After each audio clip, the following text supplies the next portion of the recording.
Al-Fatihah. A'udzubillahi minasyaitonirrajim. Bismillahirrahmanirrahim. Alhamdulillahirabbil alamin. Arrahmanirrahim. Maliki yaumiddin. Iyyaka na'budu wa iyyaka nasta'in. Ihdinas siratal mustaqim. Siratal ladzina an'amta 'alaihim ghairil maghdubi 'alaihim waladdallin. Amin.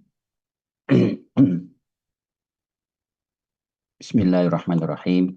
Topik kita kuliah bab kedua ini ya, blok NS2 atau periferi nervous system, peripheral nervous system. Seperti halnya pada NS1, kajian tentang sistem saraf. Ini tentang periferi ini nanti lebih banyak pada sensorik ya, meskipun motorik juga ada. Kalau motorik memang lebih pada aktivitas-aktivitas ya, tapi kalau sensorik itu yang banyak disebut-sebut di dalam Al-Quran. Misalnya optikus, tentu optikus juga tidak bisa lepas dari yang motorik, misalnya okulomotor, trochlea, abdus sampai 3 minus ya, yang menggerakkan otot ekstra okuler, yang menggerakkan bola mata.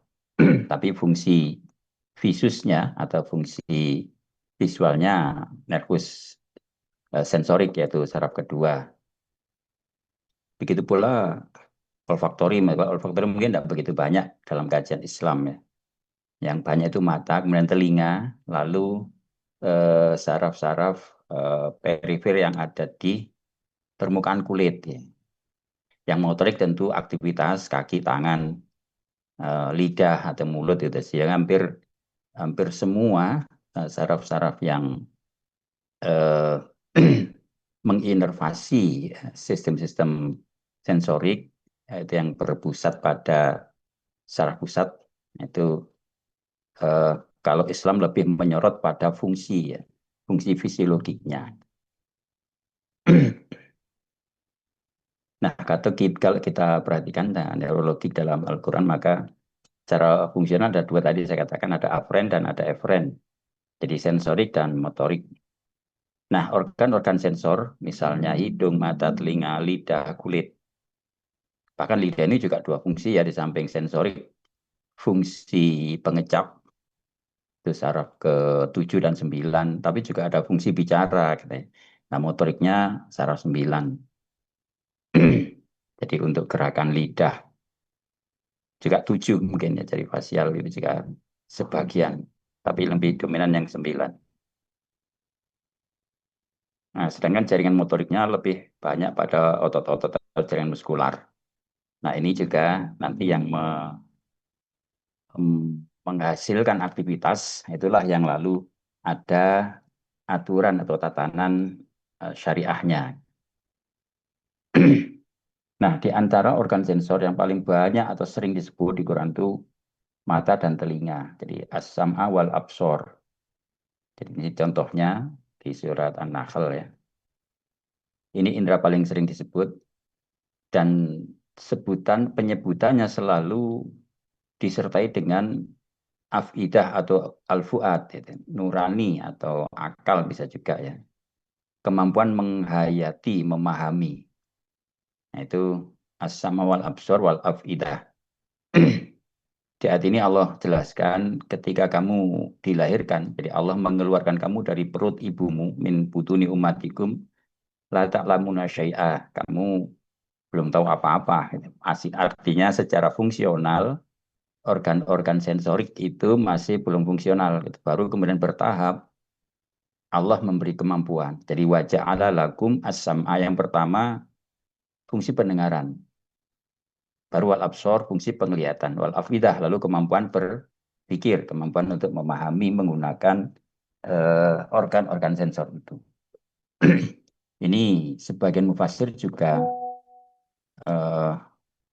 memahaminya atau memaknai kronologi, artinya fungsi pendengaran lebih dulu. Nah, buktinya dalam syariat Islam, kalau ada bayi lahir itu disunahkan azan ya, azan di telinga, jadi memperdengarkan suara.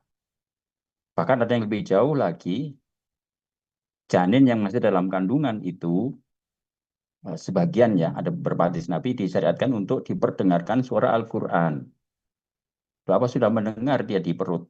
Nah, nggak tahu kamu dulu pernah enggak ya, ya tentu enggak lupa ya, kita enggak ini. Tetapi itu ajaran. Buktinya para pakar yang non Muslim itu dianjurkan memperdengarkan musik klasik misalnya di perut ibu yang sedang hamil. Nah itu artinya suara-suara lembut, suara yang bagus itu bisa berpengaruh pada perkembangan janin. Wallahu alam, tapi ini mungkin saya juga belum banyak melihat hasil-hasil apa artikel-artikelnya ya. Tapi bisa jadi memang bisa diilmiahkan. Tetapi kalau yang dohir yang pasti sunnah ketika menyambut kelahiran bayi itu diadani telinganya. Kalau kemampuan melihat masih belum 1, 2, 3 hari mungkin baru remang-remang ya, samar belum bisa bedakan warna gitu. Lah beberapa hari nanti kalian kalau embriologi baru tahu gitu ya. Nah, penyebutan telinga dan mata ini dalam Quran tadi yang meskipun berulang-ulang saya lupa berapa kali itu selalu disertai afidah ini. Artinya nah ini nanti yang seperti kemarin ya di N1 mungkin sedikit kita singgung membedakan manusia dengan fungsi fisiologik saraf pada hewan. Kalau hewan itu ya mendengar, yang melihat, tapi tidak disertai fuad atau afidah. Afidah itu bentuk jamak. Melihat warna, melihat bentuk, melihat apa, ya hewan bisa melihat. Tapi penglihatan yang fisiologik. Nah kalau manusia, karena diberi kemampuan memahami harapannya atau anjuran ya sekaligus bimbingan dari Tuhan, yang kamu dengar, yang kamu lihat itu, hendaknya kamu pahami. Banyak sekali kemarin terjadi. Nanti mungkin sebagian juga kita kutip. Eh, banyak manusia menyesal masuk neraka itu ya karena tidak mendayagunakan telinga utama telinga dan akalnya untuk memahami bimbingan Tuhan sehingga mereka menyesal. Di surat Al-Mulk ayat 10 kalau nggak salah. Itu kalau nggak salah di patu nanti di patologi sistem sensori. Surat sejalah diambil sama baca lakum as-sam'a wal absar wal afidah. Di sumasawa wa nafakha fi mir ruhi. Ketika Allah menciptakan perkembangan embrio dalam bapak kandungan ibunya, Allah itu sawahu menyusun, lalu nafakha fihi mir ruhi, meniupkan ruh ke dalam janin itu. Nah, kata Nabi ketika umur 120 hari atau 4 bulan, itu Allah mengutus malaikat ruh agar meniupkan. Nah, seperti apa? Enggak usah, apa ada anginnya ya, nggak tahu ya, tetapi itu istilah dari Nabi. Artinya cukup kita yakini adanya ruh pada janin itu ketika sudah 120 hari. Dan itu mutlak karena sifatnya imani ya. Kalau dibuktikan bisa saja, misalnya pakar-pakar embriologi itu meskipun tidak tepat ya, paling tidak ada ring, ada rentang, sedikit maju, sedikit ke belakang. Nah itu banyak apa itu ginekolog ya, pakar ilmu reproduksi atau embriolog yang menemukan kesesuaian dengan apa yang diajarkan Nabi. Lalu kamu diberi pendengaran, penglihatan, serta hati. Nah, sayangnya ini juga satu peringatan dari Tuhan. Qalilan ma tashkurun, sedikit sekali kalian ya ini karena lakum. Sedikit sekali di antara kamu itu yang mensyukuri ini, mensyukuri sensor berupa pendengaran, penglihatan yang disertai kemampuan memahami, tapi tidak kamu syukuri, artinya tidak digunakan secara benar ya. Sekedar fungsi fisiologik saja.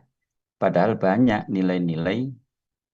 Nah, kalau dulu saya istilahkan sinyal ilahiyah dari apa yang kita dengar, apa yang kita lihat itu namanya hidayah, bimbingan kebenaran dari Tuhan.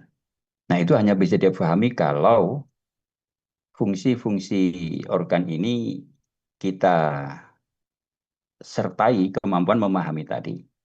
Katakanlah kemarin contoh di mana ya itu di blok apa di kelas 2 ya. Eh, kalau manusia mendengar suara azan kemarin tadi sudah ya. Oh iya di akal kemarin itu ya. Jadi kalau kambing dengar suara adzan itu, tapi bagi dia ya suara saja. Tidak tahu maknanya, tidak ada ini, ada suara. Tiap hari, jam sekian dia mendengar adzan zuhur, adzan asar gitu. Tapi kalau manusia kan bukan sekedar didengar. Oh ini Tuhan memanggil, Tuhan eh, menyuruh kita minta kan itu.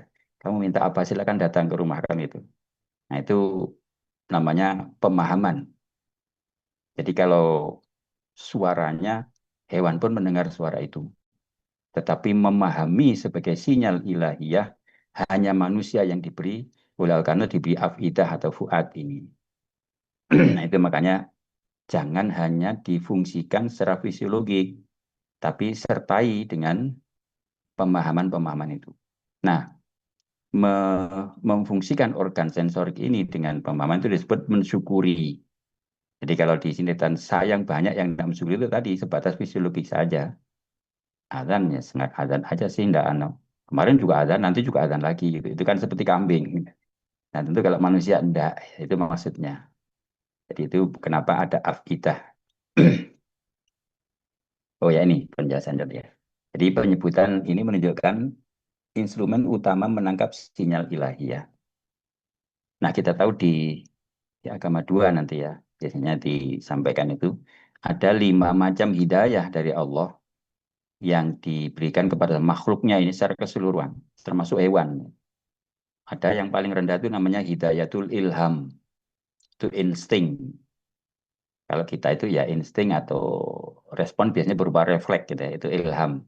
Nggak usah mikir, pokoknya tahu gitu. Tahu secara otomatis. Ini hewan juga diberi. Jadi kalau lapar dia cari makan, makannya ini. Nggak akan keliru. Itu ilham. Lalu yang kedua hidayatul hawas. Nah ini yang menggunakan indera. Ini pun juga tadi pada hewan juga ada. Beberapa hewan tertentu bahkan kemampuan indrawinya jauh lebih bagus dibanding manusia. Gitu. Nah ini juga pernah dikatakan oleh Nabi ya. Nabi pernah sampaikan eh, kalau saja ini kepada para sahabat ya. Kalau saja kamu mendengar apa yang saya bisa dengar. Nabi itu bisa mendengar lebih dari manusia biasa. Sesekali meskipun ya tidak selalu. Nabi diperdengarkan misalnya suara orang yang teriak-teriak di kuburan karena diazab. Nah itu Nabi katakan, kalau kamu mendengar yang saya dengar, kamu nggak akan bisa tidur gitu. Nah di kuburan itu kata beliau banyak sekali manusia yang ramai suaranya teriak-teriak, nangis menjerit karena dipukuli. Semua makhluk mendengar, hewan-hewan itu dengar kecuali dua, jin dan manusia yang tidak mendengar. Nah itu kata Nabi.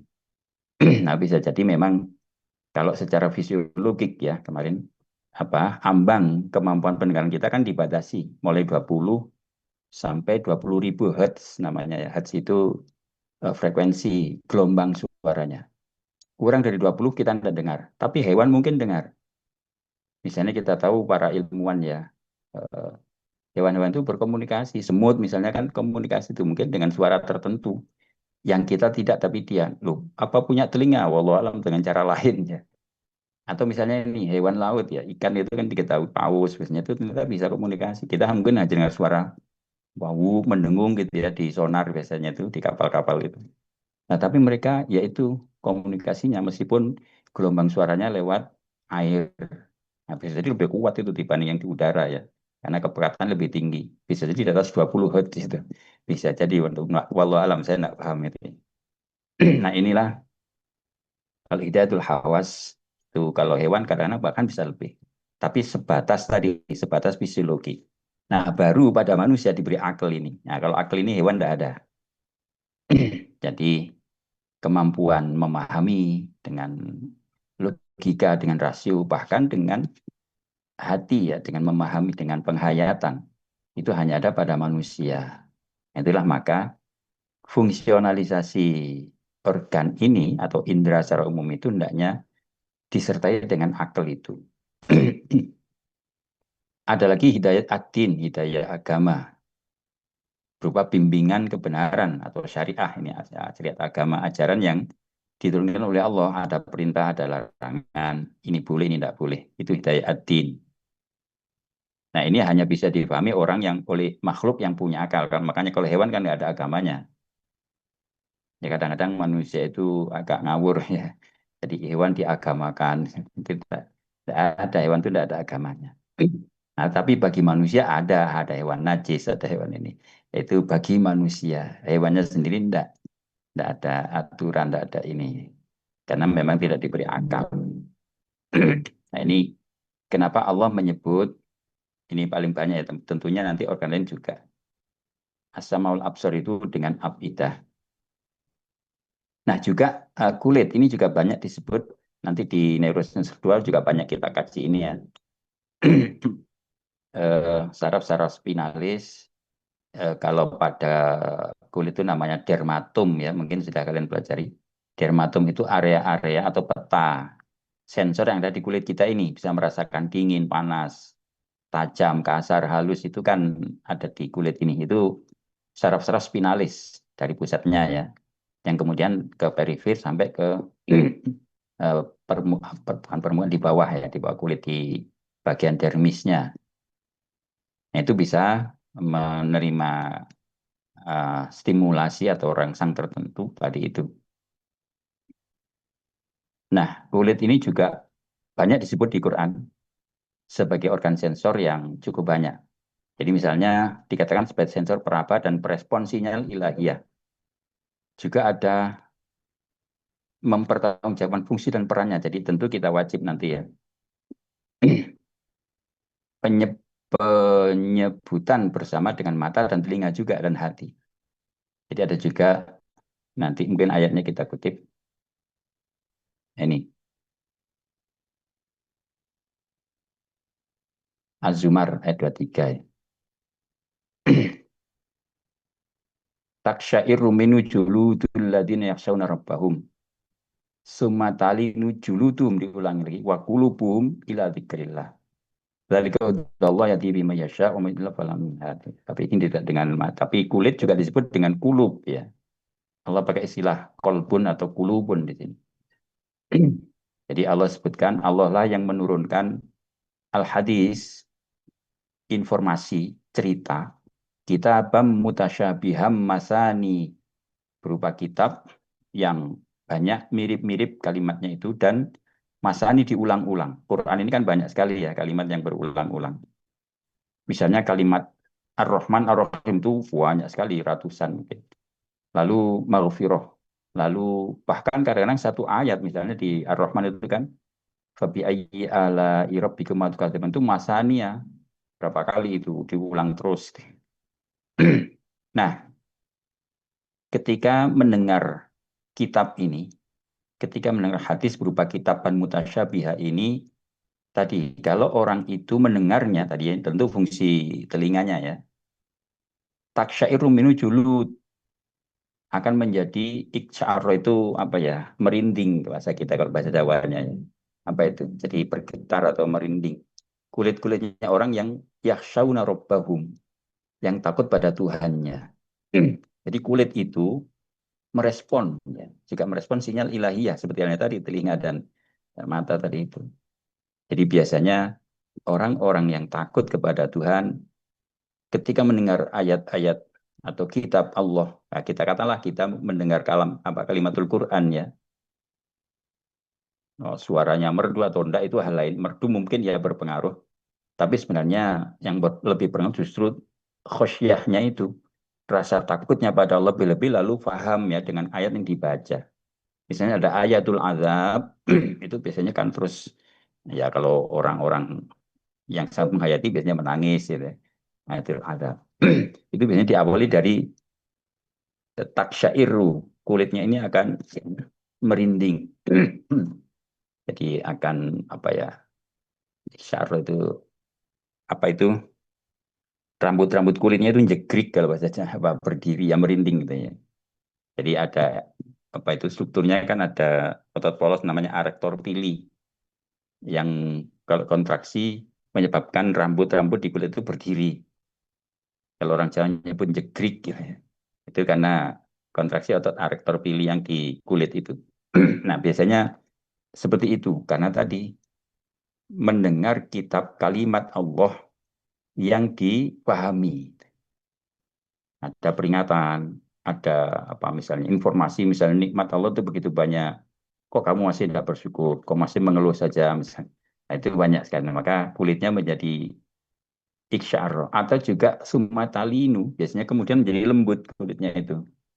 Biasanya respon-respon fisiologik ya. Setelah kalau apa merinding itu kan mengeras kaku gitu. Tapi lama-lama kemudian menjadi talin, menjadi lembut. Di sumatalinu julutum wa qulubu ila dzikrillah. Jadi kulit ini pun nanti akan tunduk. Jadi talin itu artinya lembut. Begitu juga hatinya itu mengingat Allah. Jadi artinya kita tahu secara fisiologi satu unit kehidupan itu kan sel. Satu unit makhluk hidup itu kan sel. Ternyata sel itu juga bisa berpikir gitu kalau bahasa kita ya. Jadi sel darah, sel epitel kulit itu ini kalau kita tafsiri ya secara bebas. Tapi bukan berarti ngawur enggak ya. Tentu ada uh, guidance ilmiahnya. Hakikatnya tentu para mufassir ya. Tapi zohirnya ayat ini bahwa kulit itu apakah secara jaringan atau bahkan secara sel individual itu talinu ila dzikrillah. Ya bisa lembut dan bisa berzikir. Dzalika hudallah yahdi bima yasha. Nah, biasanya itu merupakan indikator ketika Allah itu memberikan hidayahnya. Jadi itulah hudallah, bimbingan. Tadi itu sinyal ilahiyah, bimbingan kebenaran, yahdi bihi mayyasha, yang Allah memberikannya bagi siapa yang dikehendaki. Fama yudhilillah fama lamin. Tetapi yang memang disesatkan tentu tidak akan dapat bimbingan itu. Makanya kita ini misalnya ya mendengar ayat yang sama dari suara yang sama tapi respon manusia kan beda-beda. Tadi itu ketika mendengar ayatul azab ada orang yang begitu sangat ketakutan sampai meneteskan air mata. Yang lain biasa aja karena nggak paham ya manusia gitu.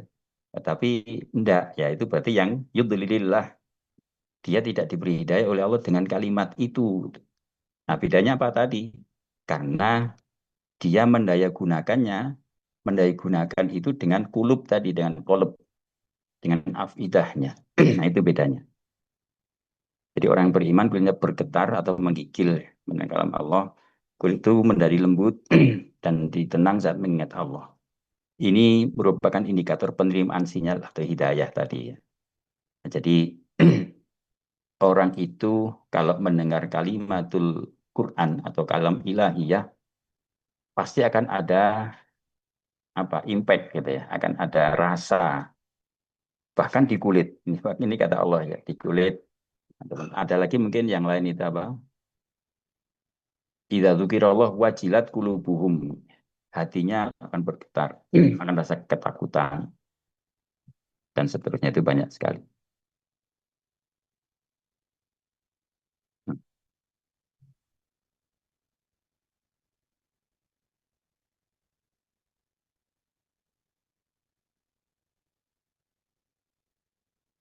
Ada lagi Anissa, kalau ini ah pusat-pusat sensor itu ada di kulit ya. Ini menceritakan orang yang di neraka nanti. Orang-orang yang kafir, saufanuslihim naro, nanti akan aku masukkan ke dalam neraka. Kullama nabijat juluduhum. Nah ini fisiologi ya, sebenarnya juga kita bayangkan. Neraka itu kan panas gitu ya, lebih panas dari 7.000 api yang ada di bumi ya. Gambaran Nabi ya Allah alam kita sama-sama nakal. Kita itu kalau terbakar, kulit ini kan bisa melepuh ya, bahkan bisa rusak, hangus. Ada beberapa derajat kan itu ya, luka bakar. Derajat satu itu hanya epidermis, derajat dua itu sampai dermisnya biasanya sudah mulai kehilangan rasa. Kalau derajat tiga itu sudah sama sekali nggak bisa merasa, sudah sampai pada subdermis. Derajat empat itu sudah bahkan jaringan, subutan dan daging sudah ikut matang atau ikut rusak. Itu tingkat-tingkat luka bakar. Nah, kalau dengan nalar dunia gitu, orang masuk neraka mestinya langsung mati ya, karena panasnya luar biasa. Tapi ternyata oleh Allah enggak. Nah, cuman difahamkan, memang kulitmu nanti akan melepuh. Jadi nadijat itu terkelupas atau melepuh atau hangus di sini. Kalau bahasa fisik kita namanya nekrosis, kematian. Tapi ternyata oleh Allah badalnahum juludan ghairaha liyadzukul azab. Aku ganti nanti kulitnya yang sudah melepuh itu dengan kulit yang baru, yang fresh gitu sehingga masih sangat sensitif itu. sensor-sensornya. Tujuannya memang liyadzukul azab supaya tetap merasakan azab yang sakit itu. Jadi kalau kita membayangkan, wah neraka kan sangat panas begitu masuk ya sudah kosong, sudah nggak terasa. Nggak begitu, jangan dikira gitu. Nggak semudah itu Ferguson kata dia. Jadi kulit itu nanti diganti seperti apa? Wong? Sangat mudah. Wong. Kita sekarang aja kulit itu kan tiap hari juga terkelupas ya, desquamasi yang sudah tua, tapi di bawahnya di stratum apa basalisnya kan pasti terbentuk kulit baru. Itu terus menerus nggak berhenti. Jadi sangat apa rasional ini, sangat ilmiah pernyataan Allah ini. Jadi di neraka nanti jangan dikira kalau hangus terus nggak terasa. Kalau di dunia kan hangus nggak terasa sudah. Tapi kalau di sana enggak diganti oleh Allah yang baru sehingga tetap merasakan. Ini tujuannya sebagai peringatan ya atau bahkan ancaman. Jadi artinya jangan sampai abai dengan tadi hidayah ilahiyah itu. Nah, kemudian lidah juga disebut dalam Al-Quran. Ini kalau secara pusatnya melibatkan saraf 7 ya 9 dan 12. Utamanya yang untuk gerakan kalau 7 ini sensoriknya. Sebagian juga sih otot lidah yang bagian bawah depannya.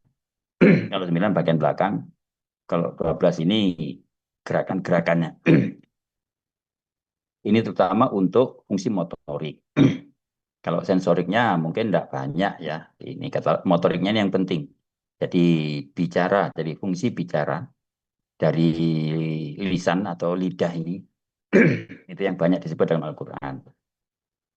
Di penyebutan lisan dalam Quran lebih pada fungsi motorik. Jadi disebut bersama dengan mata juga. Nanti ada ayatnya kita kutip. Sebagai sarana komunikasi, kita bisa berkomunikasi. Jadi sebagai bicara maka dianjurkan bicara yang baik. Dan dilarang bicara yang tidak baik ya atau yang tidak benar atau berdusta. Jadi menipu, berbohong, provokatif, memfitnah dan sebagainya itu haram. Jadi tidak boleh. Dan ingat ada pertanggungjawaban atas semua ucapan ini banyak sekali. Meskipun tadi ya kulit juga ya. Itu ada satu lagu menarik dari almarhum Chrisye itu. Apa itu? Ketika kan karena inspirasi dari ayat itu ya. Dari surat Yasin. Al-yawma nakhtimu ala afwahihim wa tukallimuna aydihim wa tasyhadu arjuluhum bima kanu yaksibun. Besok di hadapan Allah mulut kita tidak bisa lagi beralasan, dikunci. Tetapi nanti tangannya sendiri yang mengaku pernah mencuri, pernah berdusta, pernah memukul, pernah bersedekah itu bicara sendiri. Itu juga kakinya menyaksikan berjalan kemana saja. Itu nanti semuanya mengaku dan tidak bisa berdusta di hadapan Allah. Itu maksudnya pertanggungjawabannya. Nah, termasuk juga mulut nanti ngomong apa saja, tidak bisa kita tutupi, tidak bisa kita apa beralasan lagi di hadapan Tuhan. Alam naj'allahu ainain walisana wa syafatain. Ini ayat berapa? 8 ya. Jadi 7, 8, 9. Wahadainahun najdain. Dan aku bimbing dia, aku beri petunjuk dia dengan dua jalan najdain itu. Ada jalan yang berbahaya yang harusnya dihindari. Ada jalan yang menyelamatkan yaitu ini tadi hidayah, bimbingan ilahiyah itu.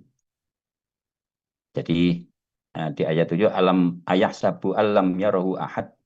Apakah manusia menyangka jadi ayah sab itu bahwa alam yarahu ahad tidak ada yang melihat dia satupun. Mungkin manusia atau makhluk tidak ada tapi Allah tetap melihat. Dulu ada apa itu kisah seorang santri ya atau kiai yang menguji santrinya gitu. Jadi disuruh apa menyembelih ayam atau apa istilahnya. Tapi cari tempat yang tidak ada satupun yang melihat. Bukan orangnya, tapi ya itu yang gak ada satupun yang melihat. Semua dipotong. Setelah kembali, kamu sampai di tengah hutan, gak ada satupun makhluk, gak ada hewan. Saya sembunyi di kolong ini. Saya pas gelap. Ada satu yang ternyata tidak menyembelih. Kenapa tidak menyembelih? Karena tidak ada satupun tempat yang tidak terlihat oleh yang lain. Maksudnya apa? Ya dimanapun saya selalu dilihat oleh Allah. Sehingga saya tidak menyembelihnya. Nah, ternyata ini yang lulus ini. Jadi selalu ada yang melihat kita itu tidak hanya Allah ya, bahkan ada Raqib sama Atid di kanan dan kiri kita itu terus mendampingi, tidak akan lepas gitu. Nah, Allah menjadikan manusia itu dua mata, lalu satu lidah dan dua bibir. Walisana wa syafatain. Jadi lisan itu lidah, syafatain itu dua bibir. Jadi Allah selalu memantau, ini ayat 7 tadi ya. Jadi melihat ucapan pun perilaku. Allah itu ciptakan dua mata supaya kita punya tadi itu kemampuan jadi sensor penglihatan, bisa melihat apa saja untuk tadi difahami, dipelajari. Lalu Allah juga ciptakan lidah dan dua bibir ini, lisan wa syafatain, sehingga bisa berbicara. Nah, lalu Allah tunjukkan dua jalan, nah itu tadi. Ada jalan yang bijak, yang bajik, yang baik. Ada juga jalan yang buruk atau yang jahat. Nah, harusnya manusia mendaya gunakan tadi kolab atau akalnya tadi dalam beraktivitas ya, yang motorik, termasuk juga yang sensorik, memilih apa yang patut dilihat, apa yang patut didengar, apa yang patut dilakukan, apa yang patut diucapkan. Nah, itu nanti lalu banyak sekali ajaran-ajaran dari para nabi, dari nabi sendiri maupun dari para ulama. Nah, Allah juga mengutus para rasul itu menyampaikan ajaran dengan kaumnya, dengan bahasa kaumnya, supaya dipahami. Itulah sebabnya kenapa Quran itu bahasa Arab. Karena Nabi memang diutus dari bangsa Arab dan memang mula-mula orang Arab ya, tapi sebenarnya agama ini untuk seluruh. Jadi dipilihnya Arab ini karena bahasa yang paling universal gitu. Jadi bahasa yang paling lengkap di dunia bahasa Arab. Dari segi bentuk kata, dari segi tata bahasa, bahkan gaya bahasanya. Itu paling lengkap itu Arab. Jadi dalam ilmu soroh misalnya ya, bentuk kata itu, satu kata itu bisa 14 jenis gitu. Misalnya siapa yang bicara apa itu wahdan mudzakkar roib, ada tasnya, ada jamak. Orang ketiga satu, orang ketiga dua, orang ketiga tiga atau banyak. Tapi orang ketiga nggak ada di sini. Ada yang mukhotob, orangnya ada satu, laki-laki, dua atau tiga. Dan seterusnya itu beda-beda bentuk kalimatnya, itu ilmu sorof. No. Begitu juga ilmu nahwu itu i'rab ya. Perubahan kalimat-kalimat karena adanya amil yang menyertai. Jadi sangat detail dalam bahasa Arab itu sebabnya dipilih. Dan di samping memang Rasul yang menerima itu dari bangsa Arab. Sehingga lalu bilisani qaumi. Jadi ma arsalna min rasul illa bilisani qaumi liyubayyina lahum. Jadi supaya Rasul itu bisa menjelaskan kepada kaumnya. Tetapi meskipun ajaran ini sesuai dengan bahasa kaumnya itu, ternyata tidak semua kaumnya paham ini. Maka fayudilullah mayyasha wa yahdi mayyasha. Meskipun Arab, tapi yang menentang Nabi juga banyak, Abu Jahal, Abu Lahab itu kan. Bahasa Arab ya, bahkan keluarga Nabi. Ketika Nabi lahir, dia sangat bergembira. Tapi begitu Nabi sampaikan ajarannya, dia tolak. Nah, jadi itu Allah sesatkan mereka. Tapi Allah juga memberi hidayah yang lain. Nah, para sahabat itu. Yahdi mayyasha. Jadi dengan lisan ini, para Rasul menyampaikan ajaran dari Allah sesuai dengan bahasa kaumnya, artinya berkomunikasi ya. Sesuai dengan bahasa komunikasi yang bisa difahami. Nah, Allah juga merintah manusia agar mendayagunakan, ini banyak, ini saya kutip dari kitab tafsir Ibnu Katsir ya, tentang satu, saya lupa di ayat berapa itu, mungkin ayat tadi, tentang organ-organ diciptakan oleh Allah. Diriwayatkan dari Al-Hafidh Ibnu Asakir dari Makhul. Oleh Nabi SAW, Yaqulullah Ta'ala, Allah itu berfirman. Jadi ini namanya hadis qudsi ya. Jadi Allah berkata, ya ibnu Adam, wa ya anak Adam, qad an'amtu alaik ni'aman idhaman. Saya sungguh telah beri nikmat yang besar sekali padamu. La tusi adadaha. Kamu tidak bisa menghitung jumlahnya. La tutiku syukroha. Kamu tidak akan mampu mensyukuri karena banyaknya. Cobalah nikmat apa gitu. Satu saja kita ini sudah tidak bisa ya. Nikmat mata. Misalnya, itu sudah tidak cukup, kita bayar dengan apa? Kita baca tasbih berapa kali supaya mata tetap terjaga. Kalau fungsi diambil oleh Allah, kita bisa apa? Dokter mana yang bisa mengembalikan? Obat apa kan tidak ada. Ya mungkin bisa ya dengan, tetapi mungkin juga tidak. Dan yang lain-lain. Jadi betul-betul nikmat Allah itu sangat besar. Kamu tidak akan mampu mensyukuri. Coba jantung kita itu yang berdenyut tanpa henti sebelum lahir sampai mati loh.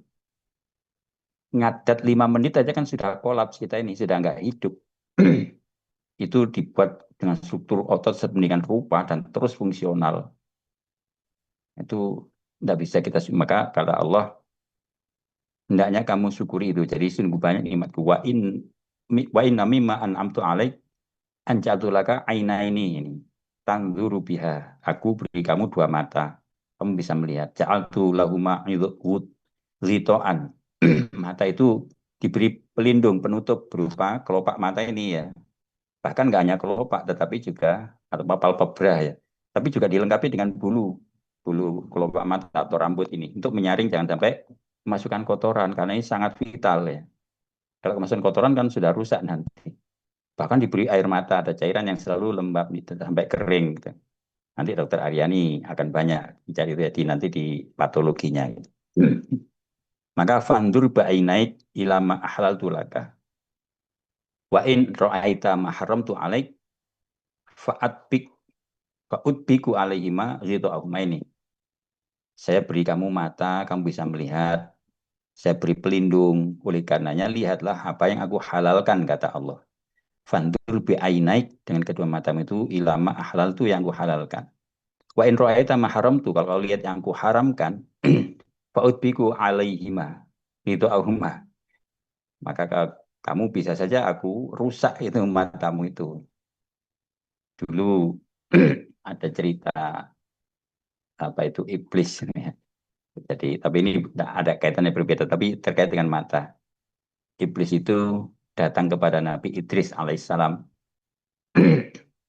Ya namanya iblis pasti hanya merusak ya. Tanya sebagai seorang nabi. Nabi Idris, apakah Allah itu maha kuasa? Oh iya, Allah itu Qadir. Nah, sekarang kalau Allah mampu, maha kuasa, apa saja dia bisa lakukan. Ini bumi ini kan bundar, ya. Waktu itu mungkin sudah dipahami gitu.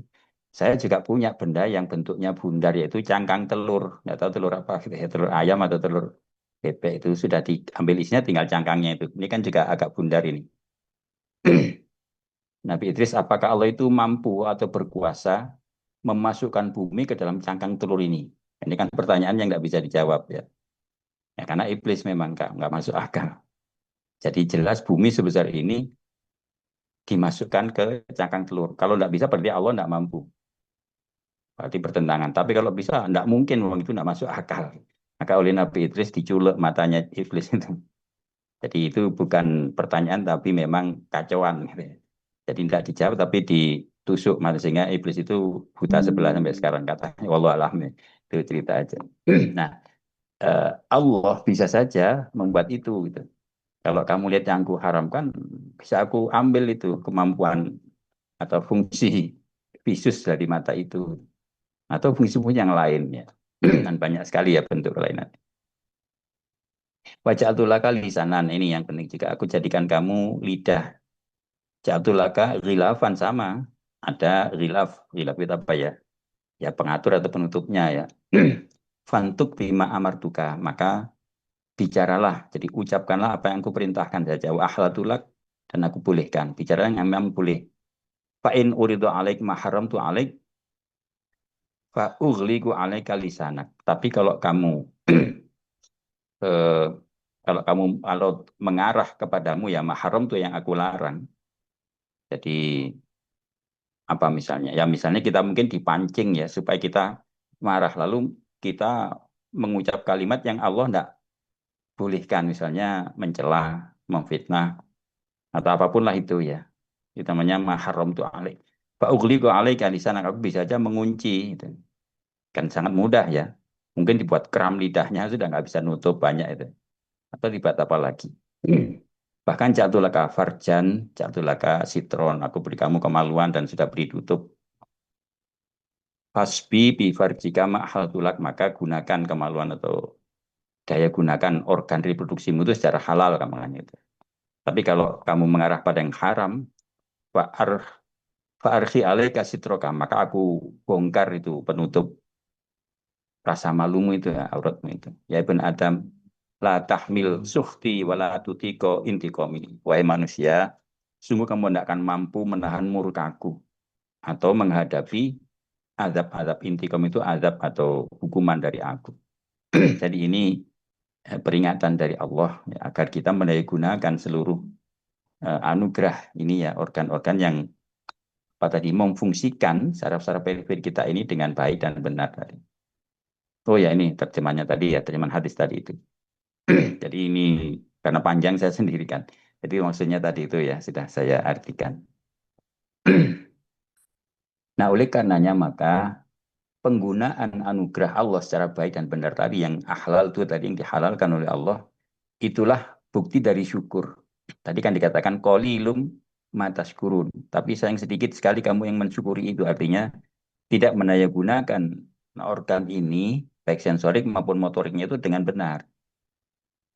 Jadi kalau penggunaan secara salah maka bentuk kufur atau ingkar teratas anugerah itu. Maka bisa jadi Allah menarik nikmat itu. Meskipun tidak selalu ya. Allah itu saking sayangnya kepada manusia ini. Jadi beliau itu kan, Allah itu kan Rahman, ya, Maha Penyayang. Makanya setiap kita melakukan kesalahan itu Allah masih ditunggu. Siapa tahu nanti bertaubat ya kembali. Jadi Allah itu senang kalau ada hambanya yang menyadari kesalahan lalu memohon ampunan. Jadi istighfar kalau bahasa kita ya, atau bertaubat. Nah, itu kemurahan yang luar biasa.